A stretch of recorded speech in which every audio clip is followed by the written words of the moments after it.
morning, ladies and gentlemen. Come on. Good morning. I'm sure you had a nice, stimulating tea and a chai break and a lot of networking. With no further ado, let me go ahead and say that we are just waiting for the most interesting aspect of today's day, the keynote speaking. I'm Siji Varghese and I'm a TEDx speaker and I'm also a global keynote speaker. And the co-author, very passionate about behavioral interventions with real measurable success.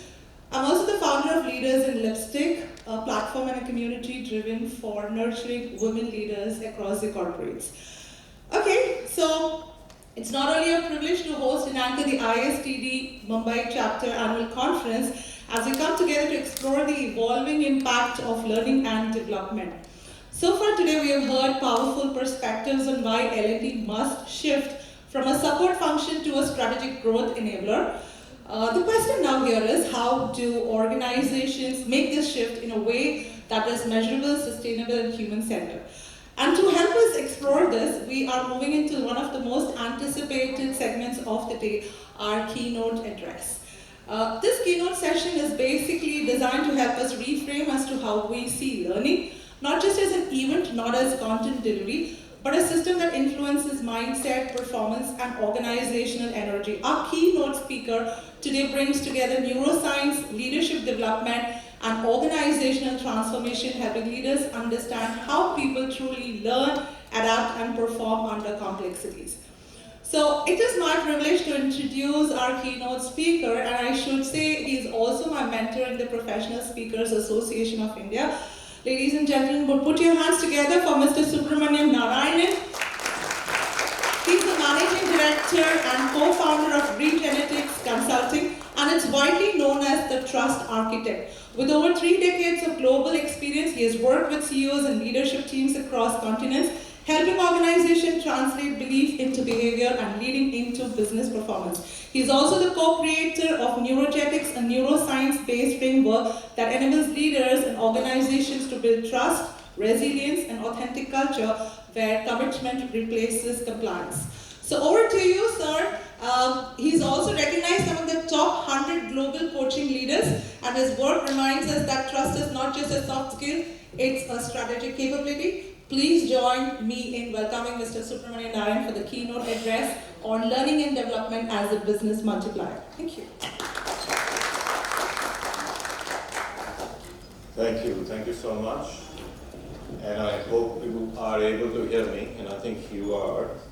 And it's been a pleasant morning where I heard Sadar Joshi talk about L&D. All of you are from L&D space. Some of you do coaching also, you also do OD, you also speak. And I'm going to give you, hopefully, a very different perspective. And it will be reflective, and I want you to kind of get comfortable, bring your senses back to your core, focus on your breathing for a second if you may, and the topic is the leader's brand, the 4 laws of ethical influence. Actually, I have a book which is almost at the end of going for publishing, and that talks about 7 laws of ethical influence. And with the time that we have, I just wanted to be mindful that we do justice not for the quantity, but do justice with the quality. And I may have a bonus at the end of my keynote. So that being the case, we all, whether it's L&D, whether you're a coach, whether you are a trainer, we all end up speaking. We all end up speaking and influencing each other. And I want you to keep that in mind as I take you through this keynote.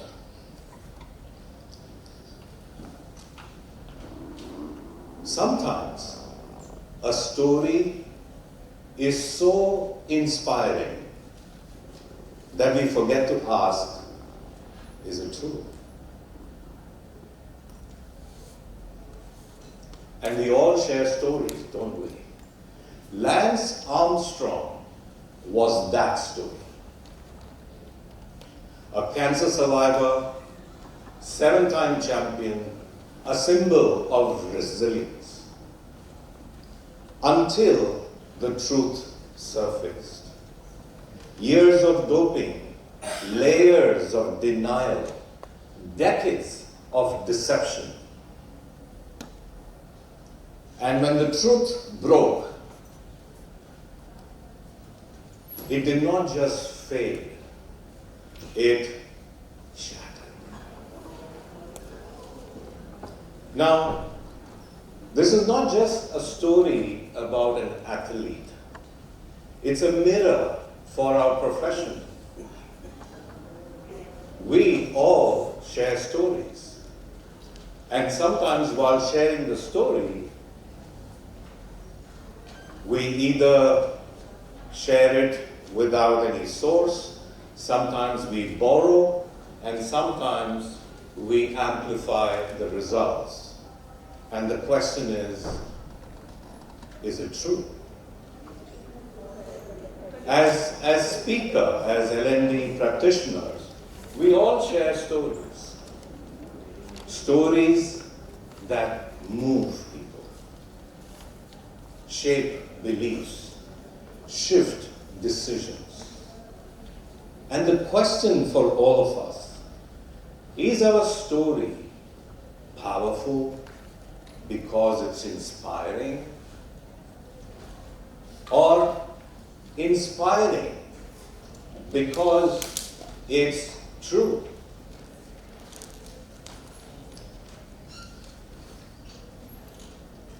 We all influence, but the question is, what is the impact of your influence?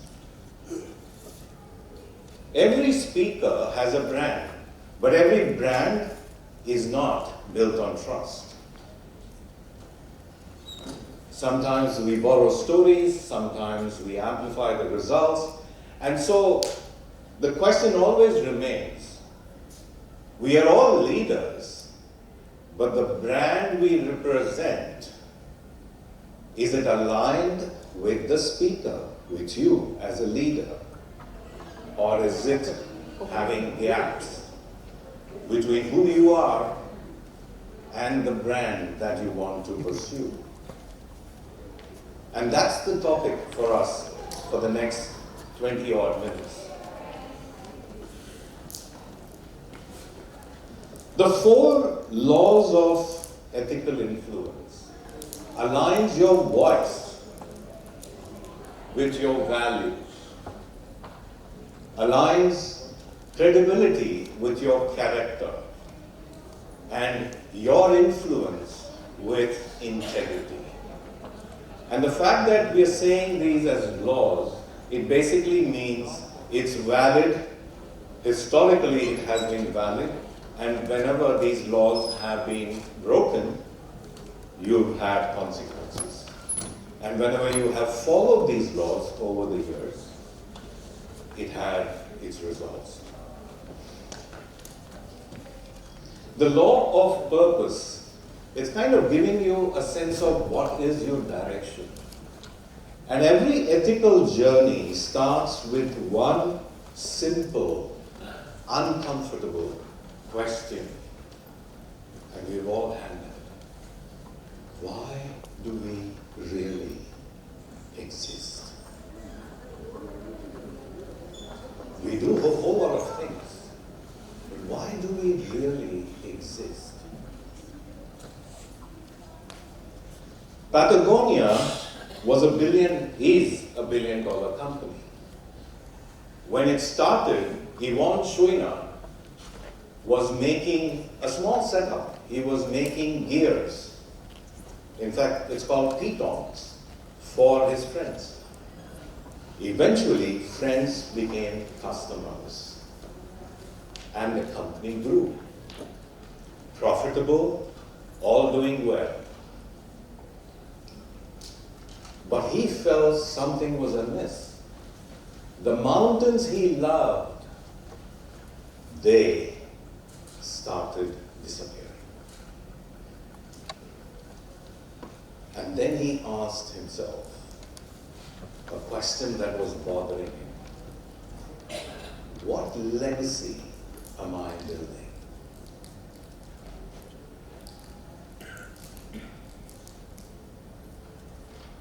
And he did something unimaginable, at least for me, as we call the me of folks like me. He did something unimaginable. He declared that from now, their earth will be the only shareholder. And he gave the entire billion-dollar company away to a trust. Now think about that thought. Think about that perspective that he had, he shared, and the clarity of his purpose. Now, of course, I am not suggesting that you give billion-dollar companies away. Of course not. But we have something equally powerful. We are not selling products, but we are the performers of belief, influence. When we get on stage, we influence. We influence the people, their teams, and their families. Sometimes, when the fee is good and the client is compelling, even though the product, you may not align with that product, you still accept. And once you start delivering the service, or if you're speaking or you're training or developing an intervention, you suddenly realize there is a huge gap between your words and your values. So, think about this. Sometimes we unwittingly, and I have done the same. I have accepted clients because they had an amazing fee, because they had an amazing profile. And the question always for us is that aligning with your values? And so the influence, what is seen, the content which is always on stage, what we deliver is always on stage, whether you're in a real stage like this or in front of your clients. It's the content. What you really are, what you really believe is always off stage, behind the scene. Nobody sees it. But that is even more relevant and powerful. Because that is what is building your brand. So the question for us, if our children only knew us through our speeches, what would they believe we stood for? I want you to take 30 seconds and think about this question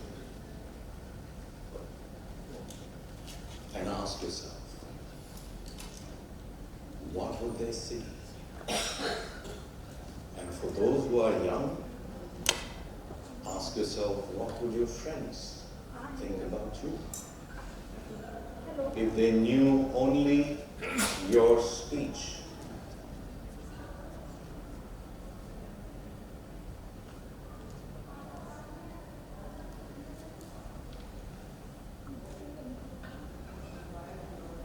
When was the last time we asked this question to us? We talk about influence, we are leaders, we teach leadership. But have we ever asked ourselves,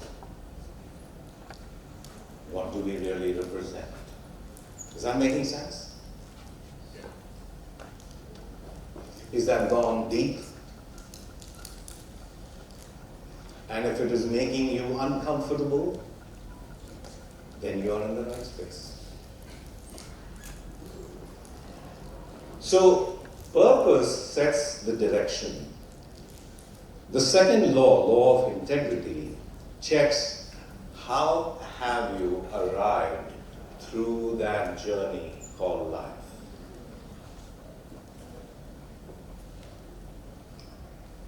(1982), Chicago, 7 people dead, cyanide-laced Tylenol capsules.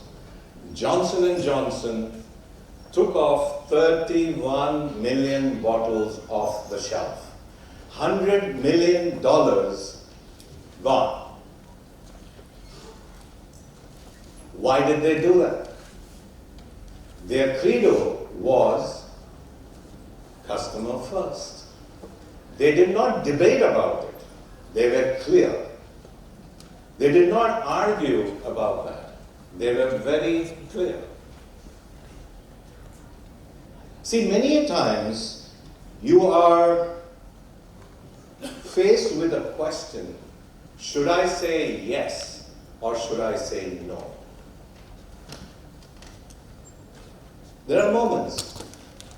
You remember the moment where the fees has many zeros and your gut has many questions? Remember those moments? How many of you?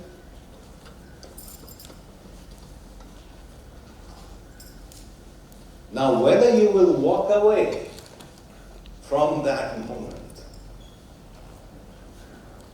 because your values do not align and you're making this decision at home, your office, and nobody is seeing, nobody is watching. But the real question is whether you're ready to stand not just for something you believe, whether you're ready to give up for what you stand.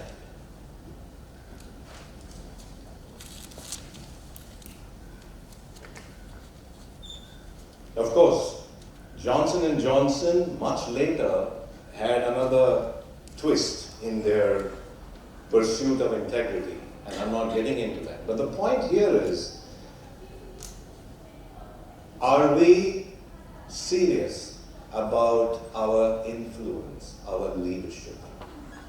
And if you're serious, only then your brand as a leader, your brand as an L&D expert, your brand as a consultant is going to align and the brand is going to shine. But the moment people find that you are not consistent or aligned with your values, the brand definitely disappears, but you and your memory in the eyes of the public will also disappear faster.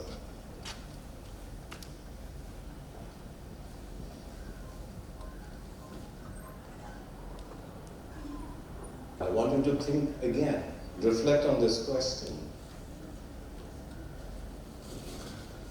Where is the gap between what we teach and what we practice? Because that's, thank you for that expression, because that is what makes and builds your brand. And that's why I'm calling it as ethical influence. We all have heard about influence, but is that ethical? What an amazing story Patagonia was. Yvonne Chouinard, I can't believe somebody can do that.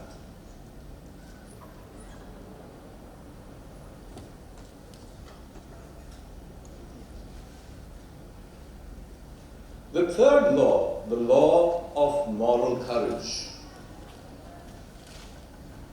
We all have heard about Satyam and the billions of fraud and the 53,000 careers built on lies. We've heard that. There was this anonymous whistleblower who had to make a choice. He had to make a choice of coming out and bringing out the fraud out to the world and face the consequences, or be quiet and be safe. We all have had that choice at some point in time.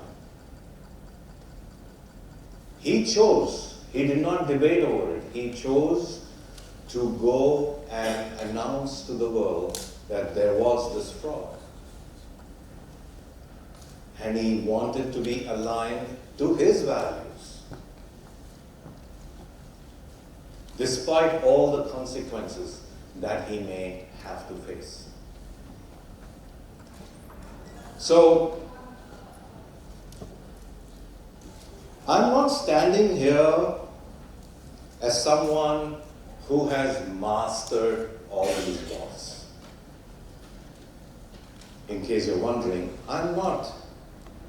I have wrestled with these laws. I have stumbled upon them. I have learned, sometimes painfully, why these laws matter.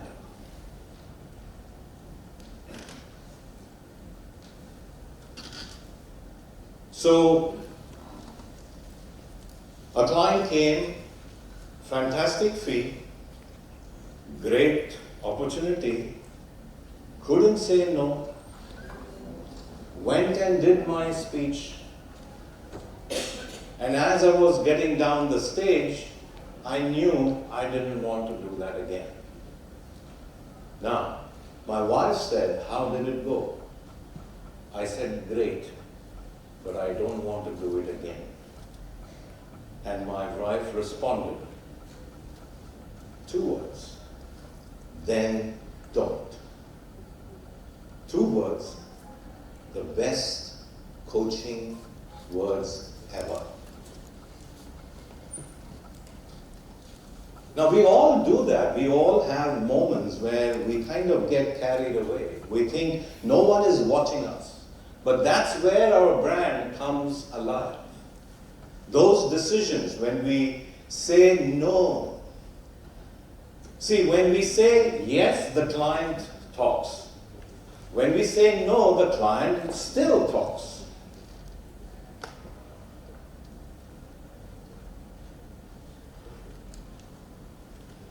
The law of moral courage is not about being fearless. It's about facing the fear and still choosing the path that is aligned with our values. Isn't that beautiful?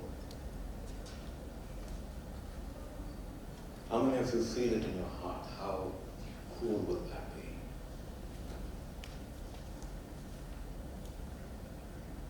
Tough, but yes. And as L&D practitioners, we seldom get into these kind of reflections. We are high on technicalities, we are high on skills, we are high on competencies, but really what takes us long term, and Sadar Joshi said sustainable.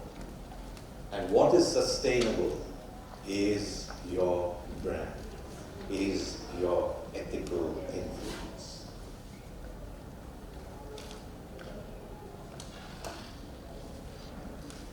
What is that one opportunity you turned down or wish you had because it did not align with your values? Stay with that question. Ask yourself, if you haven't turned down yet, what stops you? When will you be able to do that? Sometimes we talk ourselves out. We say, not now. I need to find financial abundance. Not now. But remember, it will be very difficult to pull back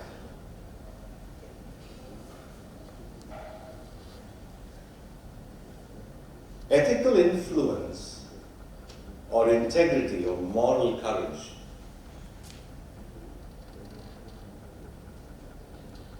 it bends slowly. It drips.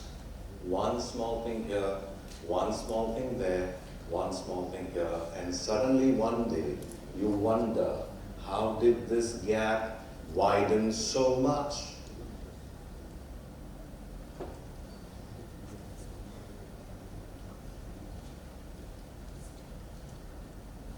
Integrity is like you slip one, twice, and then you never know you have started sliding. That's how it is. One slip here, one slip there, and then it is not a slip, it is a slide.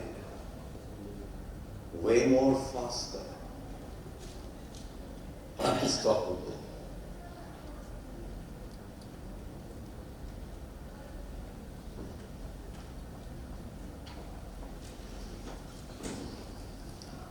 Every ethical journey, it's not seasonal. It is structured. It is foundational. South Africa, and this story is my favorite. South Africa, Nelson Mandela is released from his prison after 27 years. The world expects rage.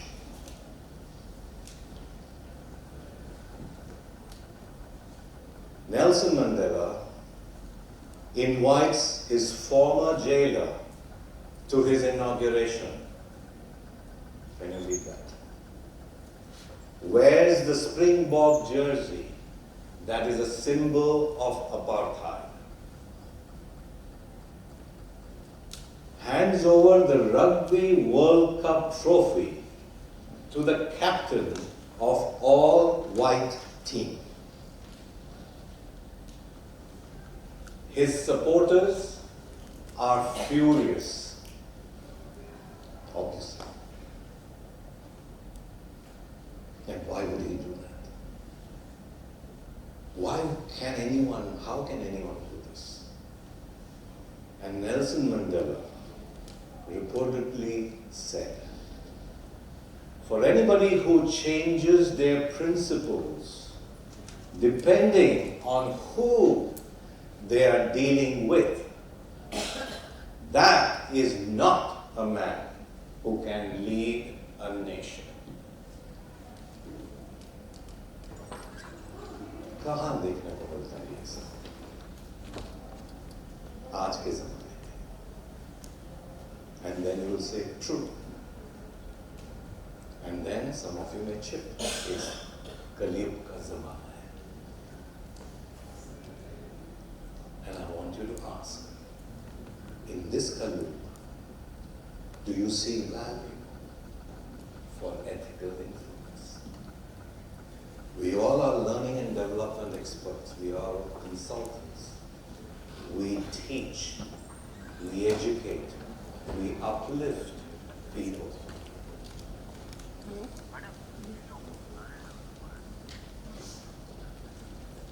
Are we practicing what we teach? Is there a place for ethical influence?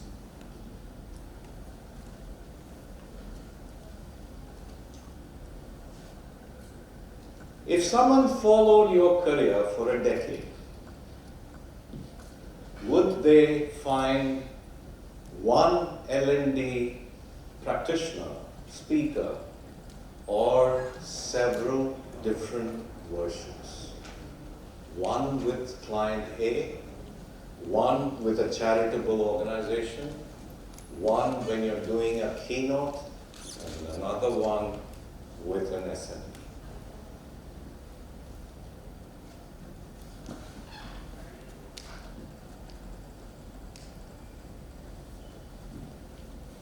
Do you feel that I'm out to get your fees reduced or let go of your check and finances? Do I Do I sound like that to you? In fact, it's interesting. One of the script writers, after a successful blockbuster performance of a movie in 80s, I think, said, मुझे ना बोलने के लिए पैसा मिलता है. Because the more, he said, the more I say no, people see my value. And I'm not suggesting that, but all the question for us, you and me, is how are we managing our journey, our influence? How are we taking this forward?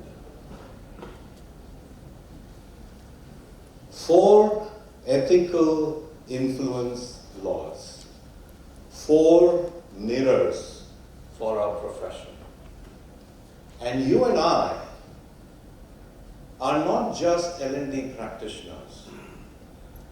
We are the ethical engine of our industry.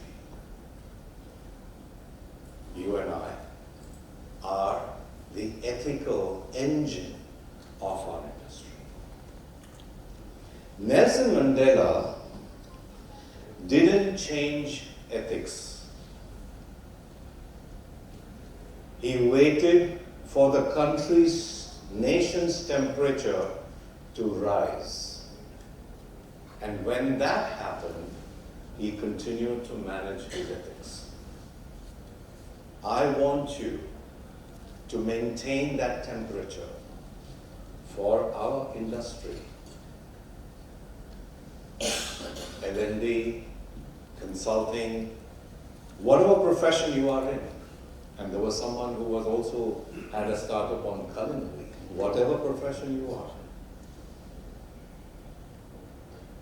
The question is, are you doing and practicing ethical influence? We are about 100 of us, 100 L&D practitioners, 100 minds, 100 ecosystems to influence. And we can do a lot. We are not just performers of belief. We are guardians of trust.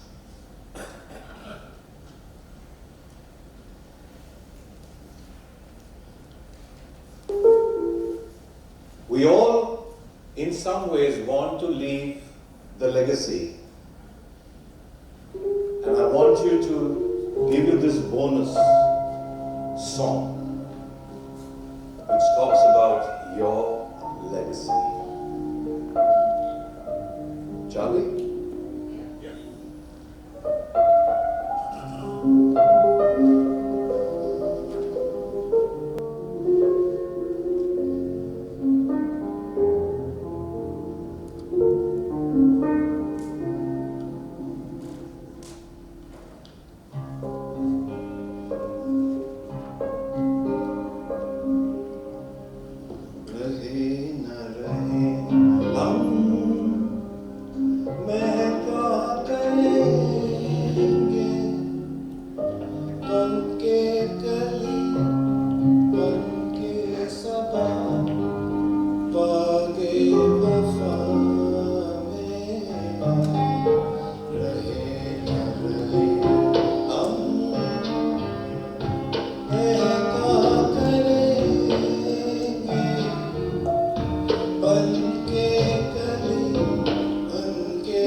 refreshing and nice. Thank you so much, Mr. Subramanian Narayan, for this lovely keynote speech on the leader's brand and the 4 laws of ethical influence. Anybody remembers the first one? Law of okay. Purpose. Law of purpose. Why do we really exist? What is the next one? Law of integrity. Why? Alignment and gap. Third one. Moral courage. Law of moral courage. Choice under pressure. No over yes. Okay. And the fourth one. Law of awesome. Identity over time. That's nice. Thank you so much. Thank you. Let's have a round of applause for this wonderful insight. I'm going to ask you to stay around here, and I'm going to request Dr. Smita Shukla for coming over and handing over the memento